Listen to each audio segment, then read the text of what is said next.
सब कहा गया है कि अच्छे कर्म भी बांधेंगे, जन्म मरण के चक्कर में लाएंगे। आप सोचते हो कि कर्म करने चाहिए अच्छे, अच्छी बात है। बुरे कर्मों से अपने को छुड़ाने के लिए हमें अच्छे कर्म ही करने हैं। लेकिन अच्छे कर्म करने में भी अगर हमको कर्तापना रहता है, मैं इतने अच्छे कर्म करता हूँ, तो वो भी आपको जन्म मरण के चक्कर में बांधेंगे। मैं बुरे कर्म करता हूँ, वो भी जन्म मरण के चक्कर में बांधेंगे। मैं अच्छे कर्म करता हूँ, वो भी जन्म मरण के चक्कर में बांधेंगे। जैसे मान लो कोई जंजीर है, अगर वो लोहे की है तो भी वो आपको बांधने का काम करती है। उस लोहे की जंजीर से भी आपको बांधा जा सकता है। और अगर सोने की बनी हुई जंजीर है तो उससे भी आपको बांध दिया गया। बंधन तो हुआ, बस ये है कि ये सोने की जंजीर से बंधा हूँ तो ये लोहे की जंजीर से बंधा हूँ। तोता लोहे के पिंजरे में कैद है या सोने के पिंजरे में कैद है? कैद तो है, पिंजरा चाहे कैसा भी हो। तो कर्म चाहे कैसे भी हो, लोहे के पिंजरे या लोहे के जंजीर मतलब कि बदकर्म, वो भी आपको बांध देते हैं। और सोने का मतलब सत्कर्म, तो उससे भी मन अटक जाता है। तो उनका फल पाने के लिए हमें दुनिया में आना पड़ता है। उनका फल भोगने के लिए भगवान हमें दुनिया में भेज देते हैं। तो बंधन तो हुआ। कहा जाता है कि जब तक कर्मों से छुटकारा नहीं होगा, कर्मातीत नहीं बनोगे, तब तक आप मुक्त नहीं हो सकते। तो गुरु हमको कर्मों से छुड़ाता है। कितनी तरह से कर्म बनते हैं, मन से, वाणी से, शरीर से। उन सब से बदकर्मों से छूटने के लिए सत्कर्म की प्रेरणा दी जाती है। और सत्कर्म तो अंत तक होते ही रहेंगे, लेकिन उसमें कर्तापना तुम्हारा ख़त्म हो जाए कि मैं नहीं करता, मेरे से परमात्मा करा रहा है। अब मैं परमात्मा का यूज़फुल हैंडल बन गया।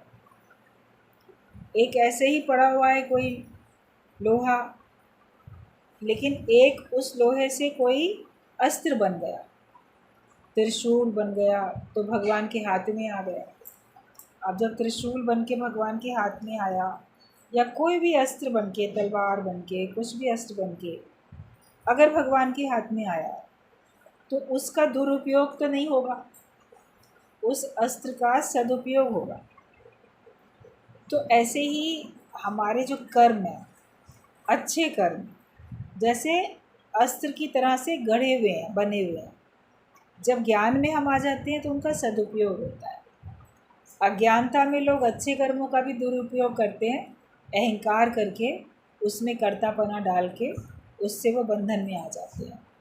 लेकिन ज्ञानी के पास ज्ञान से इतनी रमज़ है, इतनी समझ है, युक्ति है कि उससे कर्म भी होते रहते हैं और वो कर्म उसको बंधन में लाते भी नहीं हैं। तो अपने अंदर में ये देखो कि मैं अच्छे कर्म करने में भी कर्तापने में ना हूँ। कहा जाता है जो जाने मैं कुछ करता, तब लग गर्भ जून में फिरता। जो जाने मुझते कुछ होए, तब उसको सुख नाही होए।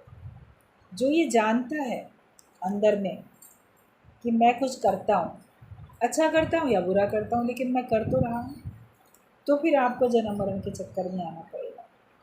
या कोई बोले मैं करने वाला, मेरे से हो रहा है, इतना अच्छा काम मेरे से हो रहा है, या ये बुरा काम मेरे से हो रहा है। जो ये जानता है अच्छा या बुरा, अपने अच्छे बुरे कर्मों के साक्षी आप खुद होते, तो फिर आपको सुख नहीं मिलता। बुरे कर्म करके भी, किसी को सता के, किसी का बुरा करके भी आप चैन से नहीं सो सकते। आप ही के किए हुए कर्म आपके आगे आएंगे, आपके दिल दिमाग में घूमेंगे वो कर्म, आपकी आंखों के आगे वो दृश्य आएंगे जो कि आपको फिर तकलीफ़ में लेके आएंगे। अपना ही बोला हुआ बाद में आपको याद आता है तो आपको तकलीफ़ होती है। कभी लोग होते हैं अपने माता पिता को, घर में परिवार के लोगों को, या नौकरों को, या पड़ोसियों को, मित्रों को, कुटुंबियों को, संबंधियों को, उनको कुछ गलत बोलते हैं, अपमान करते हैं, कड़वा बोलते हैं। उस समय तो अहंकार के कारण उनको कुछ सूझता नहीं, कुछ भी बोलते रहते हैं। लेकिन खराब शब्द बोलने से आगे चल के आपका मन खराब हो जाता, क्योंकि फिर जब वो व्यक्ति दुनिया में नहीं रहता तब उसके साथ आपने जो बोला था, जो आपने किया था, जो बोला था, वो आपको याद आता है। उसको याद आके आपका मन खराब हो जाता है। या जब आपका थोड़ा सा भी विवेक जागृत होता है तब आपको याद आ जाता है और तब आपका मन खराब हो जाता है, जिस वजह से आपको कभी सुख नहीं मिलता। अच्छा कर्म कर लेते हो वो तो याद है ही है। अच्छा कर्म करने पर भी सुख नहीं मिलता, क्योंकि अच्छा कर्म करने के बाद उससे हम अच्छे फल की उम्मीद तुरंत करने लगते हैं। मैंने अच्छा किया तो मेरे संग अच्छा क्यों नहीं होता, मैंने फलाने के साथ अच्छा किया वो मेरे साथ पलट के अच्छा क्यों नहीं करता है, या वो करे अच्छा, उम्मीद हो जाती है। भगवान से भी मैंने अच्छे अच्छे कर्म किए हैं, मुझे तो भाग्य मेरा बहुत अच्छा बनाएंगे आगे भगवान, क्यों नहीं बना रहे। तो हमें उसमें भी कष्ट दुख मिलने लगता है, इंतज़ार का दुख, कब मेरे को फल मिलेगा। और अच्छे कर्म का फल मिलने में अगर देरी होती है तो आप भगवान में से भी विश्वास हटा देते हो और मन दुखी भी होता है, इतना किया हमें क्या मिला। अक्सर लोग ये शिकायत करते हैं, हमने सारी ज़िंदगी सबका बहुत भला किया लेकिन हमें क्या मिला, हमें तो वही परेशानी, हमें तो वही दुख, वही मिला, हमें तो अच्छा मिला ही नहीं, तो हम अच्छा करें ही क्यों। इस प्रकार की भावनाएं जागृत होती हैं तो वो भी हमको दुखी करती हैं। तो कर्म कुछ भी करोगे वो तुमको दुख देंगे। तो अच्छा कर्म भी बांधेगा, जन्म मरण में लाएगा। एक देवे 10 पावे, बात तो ठीक है, पर बीच का मरोटा कौन खावे। एक दोगे 10 मिलेगा। आप थोड़ा अच्छा सत्कर्म करो, दान करो तो 10 गुना आपको ज़रूर मिलेगा। लेकिन ये ज़रूरी नहीं है कि 10 गुना आपको इसी जन्म में अभी मिल जाए। आपको वो 10 गुना अच्छा फल ज़रूर मिलेगा, मगर अगले जन्म में मिलेगा। तो अगला जन्म अच्छा तैयार करने के लिए मनुष्य अच्छे अच्छे सत्कर्म करता है, तीर्थों में जाएगा, पूजा पाठ करेगा, मंदिर में जाएगा, व्रत रखेगा, दान देगा, समाज में भलाई के कार्य करेगा। उससे जब तक वो जीवित रहता है उसके मन में संतोष रहता है और उससे सब लोग सुख पाते हैं, तो उनके दुआएं भी मिलती रहती हैं, आशीर्वाद मिलते हैं, सब लोग उससे खुश भी रहते हैं। उसके पास सत्कर्मों का बहुत अच्छा फल इकट्ठा हो जाता है। उसको भोगने के लिए उसको आना तो पड़ेगा ना दूसरे जन्म में। तो ज्ञान ये नहीं कहता है कि तुम अच्छे कर्म न करो, ज्ञानी से तो होंगे ही अच्छे कर्म, ज्ञानी से बुरे कर्म हो नहीं सकते। अगर बुरे कर्म हो रहे हैं मतलब कि वो अज्ञानी व्यक्ति है, मतलब कि वो जीव भाव वाला व्यक्ति है, मतलब कि वो स्वार्थी व्यक्ति है। अज्ञानता में वो अपना स्वार्थ पूरा करने के लिए जीव भाव के कारण से बुरे काम कर रहा है, वो विवेकहीन है तभी वो बदकर्म कर रहा है। तो उसको हम ब्रह्मज्ञानी, ज्ञानी नहीं कह सकते, भक्त भी नहीं कह सकते, जिज्ञासु भी नहीं कह सकते। ये समझ लो कि ज्ञानी से अच्छा ही कार्य, जब तक आप जीवित तो आपसे कर्म होते रहेंगे और अच्छे ही अच्छे होंगे, जिससे आपका मन प्रसन्न रहेगा, आपके द्वारा दूसरों का भी मन प्रसन्न रहेगा, आपको सबके आशीर्वाद, सबकी दुआएं मिलती भी रहेंगी। लेकिन आपके अंदर में कर्तापना नहीं है तो वो कर्म आपको बांधेगा नहीं, वो कर्म का फल आपको बांधेगा नहीं। और ये संसार अगर प्रसन्न है तो संसार में परमात्मा का निवास है, तो परमात्मा प्रसन्न। भगवान की खुशी के लिए कार्य करते हो, मतलब कि जब भगवान के बनाए बंदों को प्रेम करोगे, भगवान के बनाए बंदों की खुशी का कार्य करोगे तो भगवान भी खुश होगा। सभी तो भगवान की संतान हैं। तो अगर हम भगवान की संतान को प्रसन्न रखते हैं तो भगवान तो प्रसन्न होते ही हैं। आप किसी के बच्चों को खुश रखो तो उसके माँ बाप क्या खुश नहीं होंगे, वो बड़े खुश होंगे, देखो मेरे बच्चों का कितना ख्याल रखता है ये। तो संसार में जो भी कुछ हमको दिखता है, जड़ चेतन, पेड़ पौधे, वनस्पतियाँ, पशु पक्षी, मनुष्य, वो सब भगवान का रूप है। यहाँ तक कि संत कहते हैं कि जो मनुष्य के द्वारा निर्मित वस्तुएं हैं वो भी भगवान का रूप है। आपका मेज, कुर्सी, चादर, चप्पल, जूते, कपड़े, किताबें, जिन जिन चीज़ों का भी आप दैनिक जीवन में उपयोग करते हो, वो सब भगवान का रूप है। आप बोलोगे इसको तो इंसान ने बनाया, ये भगवान कहाँ है? लेकिन वो भगवान का रूप है, क्योंकि उससे आपका कार्य चल रहा है, उससे आपका बहुत सुचारू रूप से आपका जीवन चल रहा है। उसके बिना आपको परेशानी होगी, उसकी उपयोगिता है, उससे आपको सुख मिल रहा है, तो वो भगवान ही है। कितने रूपों में भगवान। एक बार एक जगह पे सत्संग एक संत कर रहे थे। अब एक शिष्य बड़ी तेज़ी तेज़ी आया, दौड़ता हुआ आया। उसको थोड़ा लेट हो गया था और बहुत नया नया था वो, तो जल्दी से आया, जल्दी जल्दी चप्पल उतार के बाहर डाले, क्योंकि चप्पल उतार कर ही आप, जूता चप्पल उतार कर ही आप सत्संग के स्थान में अंदर आओगे। मंदिर में भी आप जाते हो जूते चप्पल उतार के ही जाते।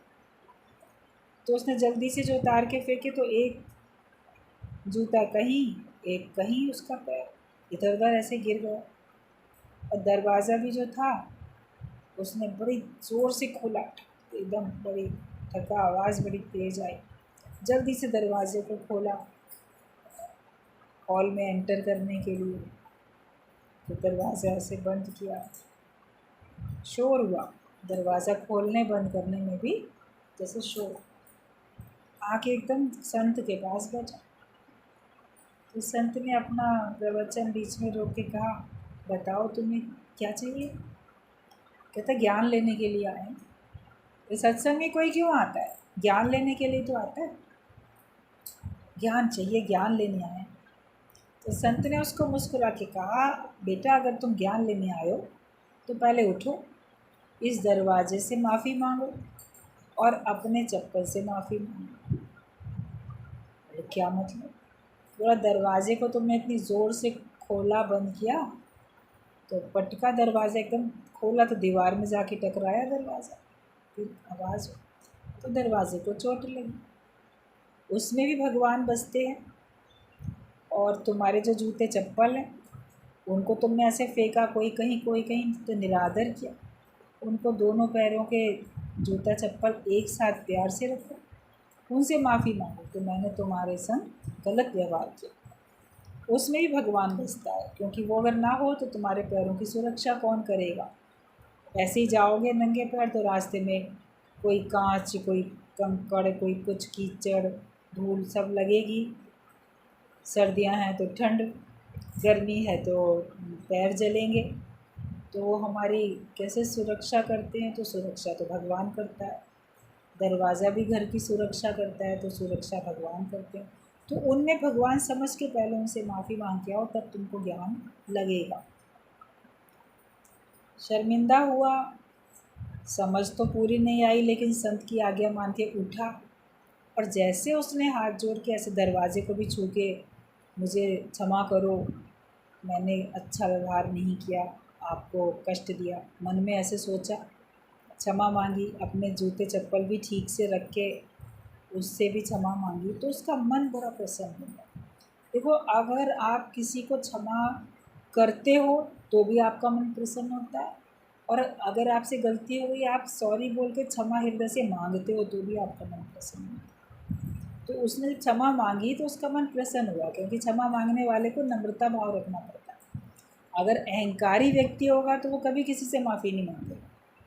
जो नम्रता वाला होगा वही क्षमा कर सकता है। तो उसके अंदर नम्रता बढ़ गई, और नम्रता में ही तो अमरता है। नम्रता वाला ना मरता तो कभी मरता ही नहीं है, मतलब कि वो अपने जीव भाव को ख़त्म कर देता है। फिर आके बैठा, तब जो भी कुछ सत्संग सुना वो जीवन में उतर जाता है, उतरा उसके। तो हमें भी अपने जीवन में नम्रता धारण करनी है, और जड़ चेतन हर एक को भगवान करके देखना है, तो हमसे कोई भी गलत काम नहीं होगा। हम किसी जड़ वस्तु को भी नहीं नुकसान पहुंचा सकते हैं, चेतन का तो कहना ही क्या, क्योंकि हमको हर जगह भगवान ही भगवान दिखेंगे।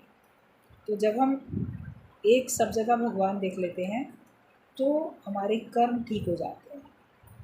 और भगवत भाव रखने से, अपना आप रखने से आपके कर्म ठीक है, उनके फल आपको भुगतने के लिए जन्म मरण के चक्कर में नहीं आना पड़ता। उसका इतना अच्छा फल मिलता है कि आप भगवान से मिलके एक हो जाते हो। ये भी तो हमारे अच्छे ही कर्मों का फल है कि हम भगवान से मिलके एक हो जाए। पता नहीं कितने जन्मों से भटक रहे थे ईश्वर को पाने के लिए, हैं तो हम उन्हीं की संतान। भूल से हम इस संसार में आके अपने को माया के मायावी लोगों की संतान अपने को मान लेते हैं। हकीकत में तो हम हैं उसी परमात्मा के। तो ये जन्म मरण के चक्कर से अगर छूटना है तो कर्मों के कर्ता अपने से छूटना पड़ेगा। तो ये बीच का मरोटा कौन खाए, मतलब कि जन्म मरण के चक्कर में कौन आए। आप कर्तापने से सत्कर्म करोगे दोगे तो आपको जन्म मरण के चक्कर में आना पड़ेगा। एक है कर्म योग, एक है ज्ञान योग। कर्म योग सरल है, ज्ञान योग कठिन है। कृष्ण मीन्स आकर्षण योगी। आत्मा में आने के बाद तुम भी कह सकोगे मेरा कर्म दिव्य, मेरा जन्म दिव्य। पहले आत्मा में जागो फिर कह पाओ। तो एक कर्म योग है, एक ज्ञान योग है। मतलब कर्म योग, कर्म करो मगर उसका फल भगवान के अर्पण करते जाओ। और कर्म करते समय ये भाव रखो कि मैं करने वाला नहीं हूँ, भगवान कराने वाले हैं। अगर आप विचार करो, अगर आपकी आंखों में भगवान ने रोशनी न दी होती तो देख कैसे सकते थे? कानों में शक्ति न दी होती तो सुन कैसे सकते थे? बोलने की शक्ति नहीं होती तो बोल कैसे सकते थे? सोच विचार करने की शक्ति नहीं दी होती तो सोच विचार कैसे कर सकते थे? हाथों में, पैरों में, जिन जिन से भी हम जो जो कर्म करते हैं भगवान ने उसको बिल्कुल सही बनाया है ना, शक्तिशाली बनाया है।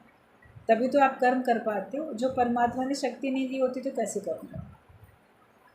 खाना खाने के बाद वो खाना हजम करने की शक्ति भी भगवान ही अंदर अंदर दे रहे हैं।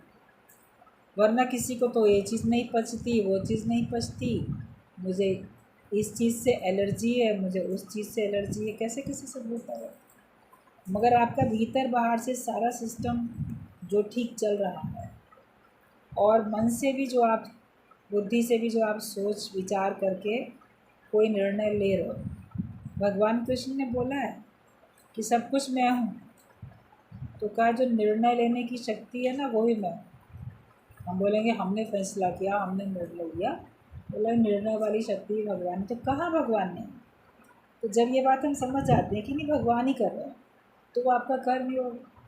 अपने को बी नथिंग करना और भगवान को प्रकट करने में तो कोई मुश्किल बात नहीं। ये कर्म योग सरल है, निष्काम कर्म भगवान ने बताया।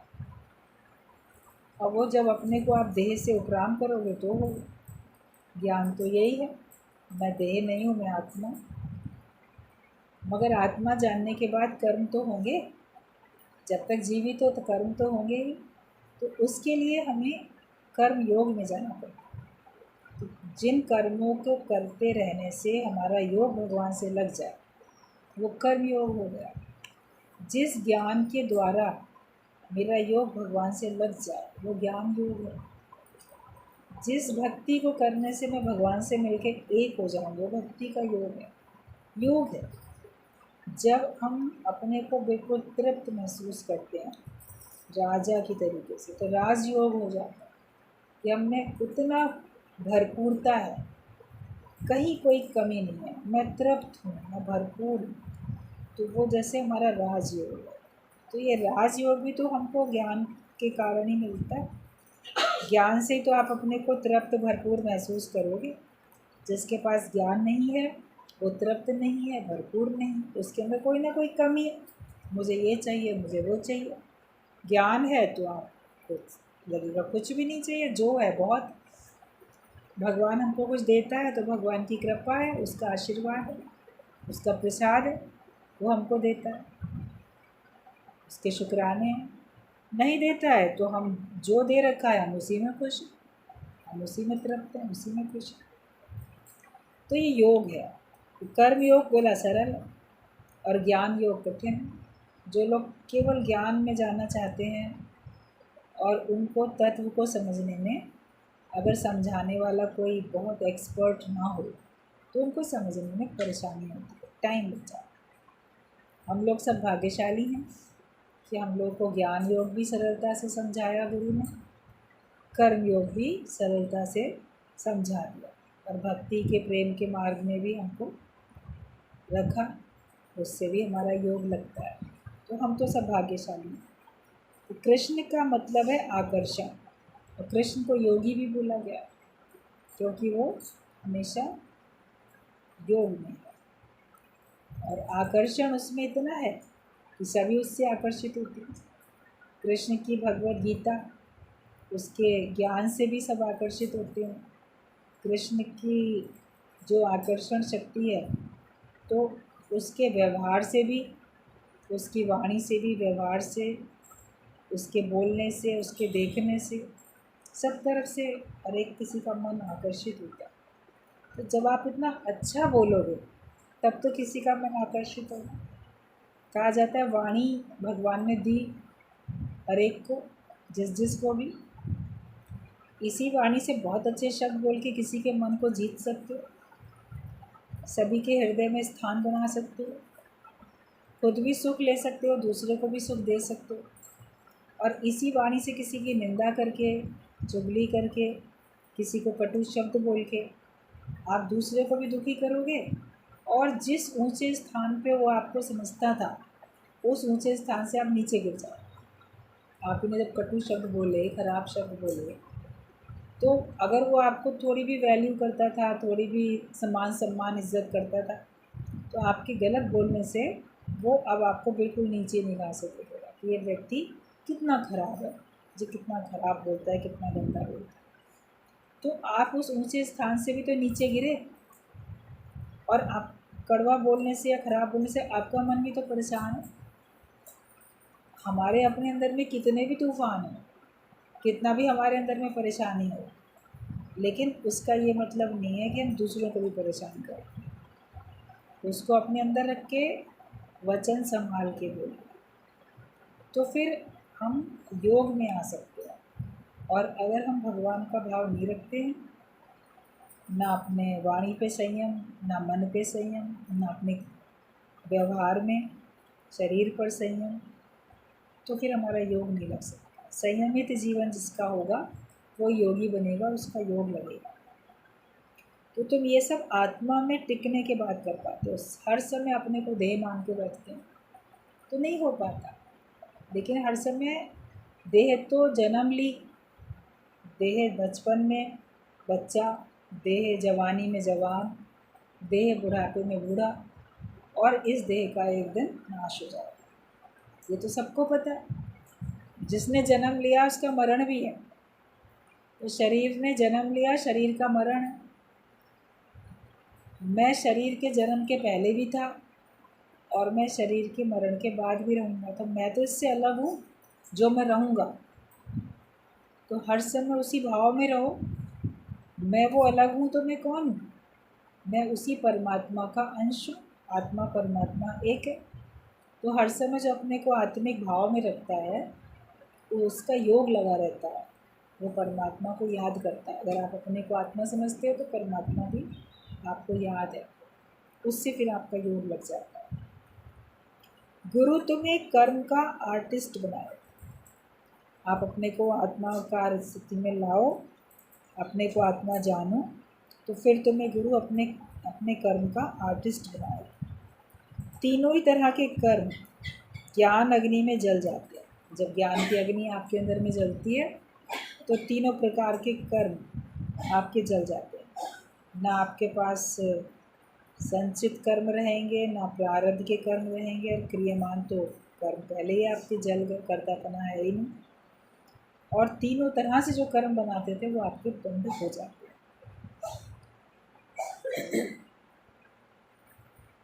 और जब तीनों तरह के कर्म ज्ञान अग्नि में जल जाते हैं तथा फिर तुम मोक्ष पा लेते हो। जब मैं ही नहीं तो कर्म भी नहीं, मैं नहीं हूँ तो कर्म नहीं है, मैं हूँ तो कर्म, हम हैं तभी तो कर्म बना रहे हैं, हम नहीं तो कर्म कैसे बनेगा। तो अपने को गुम करते जाओ। अहंकार, इच्छा, कर्ता भाव के सिवाय कर्म करो। कर्म करने की कोई मना नहीं। आप खूब तीर्थों में जाओ, खूब मंदिर में जाओ, व्रत रखो, दान करो, लोगों के भले का काम करो, आपको जो अच्छा काम करना है वो करो। कर्मों की मना नहीं है, निषिद्ध कर्म नहीं करो। जो ना करने योग्य कर्म है, निषिद्ध कर्म, जिनको शास्त्रों में मना किया गया कि ये कर्म मनुष्य को नहीं करना चाहिए, उन कर्मों को नहीं करो। बाकी जो करने के लिए कहा गया वो भले आप करो, लेकिन ज्ञान सहित, कर्ता भाव से रहित होके, अपने को देह ना मान के, अपने को आत्मा जान के वो सारे कर्म हैं। अपनी देह की, जीव भाव की इच्छा नहीं होनी चाहिए। ईश्वर इच्छा से कर्म करो और उसके फल की इच्छा ना हो, करने का अभिमान ना हो, कर्तापना नहीं हो, फिर कर्म करने की कोई मना नहीं। वो आप कर्म करो तो वो कर्म फिर आपको बंधन में नहीं लाएंगे। अहंकार, इच्छा, कर्ता भाव के सिवाय कर्म करो, ये 3 चीज़ें नहीं होनी चाहिए। तब आप कर्म करो तो आपके कर्म आपको बंधन में नहीं लाएंगे। साधु चुप का है संसार। कहा जाता है कि ये सारा संसार तो चुप में कार्य कर रहा है, सारी प्रकृति मौन में कार्य करती है। तो धरती भी चुप है, गगन भी चुप है, सभी चुप हैं। कोई बोल रहा है कि मैंने ये किया, मैंने ये किया। ना पानी बोलता है, ना हवा बोलती है, ना अग्नि बोलती है, ना पृथ्वी बोलती है, ना आकाश। कोई नहीं बोलता कि मैं कर रहा हूँ, लेकिन फिर भी सब हो रहा है, ऑटोमेटिक हो रहा है। मनुष्य बोलता है मैं करता हूँ, मैं करता हूँ। ज्ञान से ये हमारा बोलना ख़त्म हो जाता है, तो हम मौन में आ जाते हैं। जब मौन में आ गए तो हमारा संसार बहुत अच्छा चलता है। फिर अगला पॉइंट है आगे, अपनी बुराई कोई कोई विरला ही देख पाता है। जैसे कबीर, वो अपनी बुराई देख पाता था और उसको दूर करने में लगता था। बाकी संसार में सब लोग दूसरे की बुराई बड़ी जल्दी देखते हैं, अपनी बुराई नहीं देखते। उनसे अगर कहो भी, देखो तुम ऐसा क्यों करते हो, तुम ऐसा क्यों बोलते हो, ऐसा क्यों करते हो, तो झट से बोलेगा फलाना नहीं करता है क्या, वो भी तो करता है। तो तुम अपनी बुराई देखो ना और अपनी बुराई को दूर करो। हम अपने को ज्ञानवान बनाने के लिए सत्संग में आए हैं, या कोई तुमको कह रहा है तो तुमको सुधारने के लिए कह रहा है। उसको सुधारना होगा तो वो उसको कहेगा, तो तुम पलट के क्यों कहते हो कि मुझे क्यों कह रहे हो, फलाने को भी तो देखो, वो भी तो ऐसे करता है, सारी दुनिया बुरी है, तुम तो एक अच्छे बन जाओ। तो अपनी बुराई देख नहीं पाता कोई, बोलेगा नहीं उसने ऐसा कहा है, उसने ऐसा किया है, इसलिए मैं ऐसा करता हूँ। अपनी जैसे कमी को, अपनी गलती को छिपाना जानता है वो, और दूसरे की गलती, दूसरी कमी को हमेशा उजागर करता है। तो कोई विरले होते हैं जो अपनी कमी देख पाते हैं और अपनी कमी को दूर करते हैं। कोई जो गुरु को बहुत मान सम्मान देते हैं, बहुत श्रद्धा भाव में रहते हैं, उनका गुरु से अतिशय प्रेम है, जिनका विवेक खुला है, वो गुरु के कहने से अपनी कमी को देख पाते हैं, गुरु के इशारे से अपनी कमी को देख पाते हैं, और उसको वो गुरु की आज्ञा से दूर भी करते हैं। जो उसको आज्ञा दी जाती है उसको मान के वो अपनी कमी को दूर कर लेते हैं। वरना दुनिया में तो हर कोई ये कहता है मैं बहुत अच्छा आदमी हूँ, पर मेरे साथ कोई भला नहीं करता। संसार में आपको ये बात कहते हुए बहुत लोग मिलेंगे, हम तो सबके संग अच्छा करते हैं मगर हमारे संग कोई अच्छा नहीं करता है। तो तुम अच्छा करते हो तो किए जा तो जग में भलाई का ही काम, तुम अच्छे हो, अच्छा करते रहो, अच्छी बात है, बहुत ही अच्छी बात है। अपने को अच्छा ही बना के रखो। फिर दूसरे बुरा करते हैं तो उनको देख के तुम बुराई में कभी ना जाना, ये सावधानी रखो, क्योंकि तुमको तुम्हारे करने का फल मिलेगा, उसको उसके करने का फल मिलेगा। जो जैसा करेगा वैसा भरेगा। जो बुरा करते हैं उनको बुरे का फल मिलना है, तुम अच्छा करते हो तुमको अच्छे का मिलना है। भगवान तो हर एक का हिसाब किताब देखते ही हैं। ईश्वर के राज्य में तो न्याय है, अन्याय तो कभी होता नहीं है। तो हम हमेशा अच्छे में ही रहें, अपनी अच्छाई को छोड़े नहीं। संत न छोड़े संतई, कोटिक मिले असंत। करोड़ों भी असंत लोग मिल जाएं तो भी संत अपना संत वाला स्वभाव, अपनी अच्छाई, अपना ज्ञानवान वाला व्यवहार वो कभी नहीं छोड़ता। वो ये कहता है कि मैं तो अपने रास्ते पे चलूँगा, जो सत्य का मार्ग मैंने अपनाया मैं उस सत्य के मार्ग पे चलूँगा। मैं किसी के भी कहने से या किसी परिस्थिति वश मैं इस अपने मार्ग को नहीं छोड़ सकता। तो अच्छा आदमी हमें बनना, कोई हमारे संग भला नहीं भी करे हम भला करते चले जाएं। तुम खोज करो, अपना पता लगाओ, अपने से भलाई करो। हर चीज़ खोज से ही मिलती है। इस बात को भी खोज करो, अपने अंदर में कितनी गलतियां हैं उनको खोजो और अपना पता लगाओ। हमको अपना स्वयं का ही पता नहीं है, हम खुद ही लापता हो चुके हैं, अपने को ही नहीं जानते। औरों को क्या जानेंगे, हम अपने को ही नहीं जानते। तो हमें अपना पता लगाना और अपने से भलाई करनी है। अगर आप आत्मा में रहते हो तो आप अपने से भलाई करते हो, देह में रहते हो तो अपने से ही खराबी। भगवान कृष्ण ने बोला है भगवद गीता में, मनुष्य आप ही अपना शत्रु है, आप ही अपना मित्र।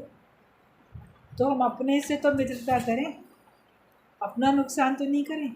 गलत सोच विचार करने से, किसी की कमी देखने से या गलत व्यवहार करने से हमारा ही मन मलिन होता है, हमारा ही मन खराब होता है। हम ये सुख से थोड़े वंचित हो जाते हैं, दूर हो जाते हैं। तो इसके लिए हमें अपने से भलाई करनी है कि मैं अपना खून तो ना जलाऊं। गलती दूसरे की और खून अपना जलाते हैं, गलती दूसरे की, समय अपना बर्बाद करते हैं।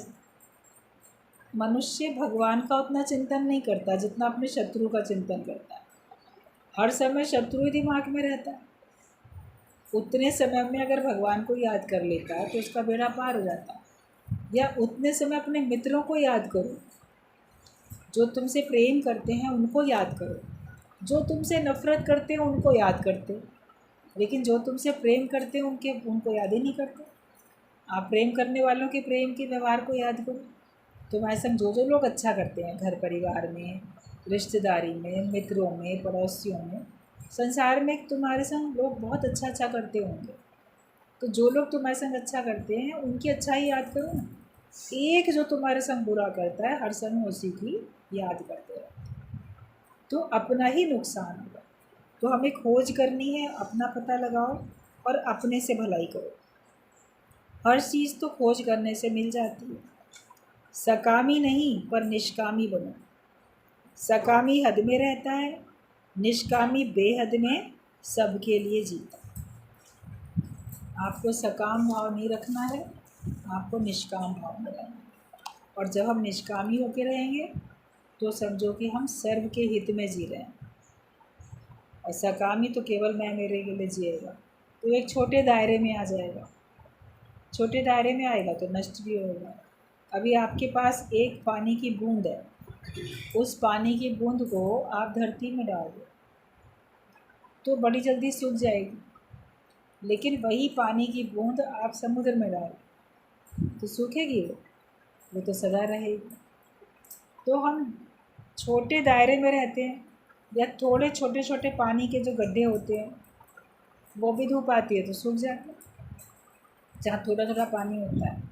लेकिन सूर्य कितना भी चमकदार हो जाए, कितनी भी तेज़ गर्मी बरसाए, समुद्र को तो नहीं सुखा सकता, क्योंकि समुद्र बहुत विशाल बेहद में है।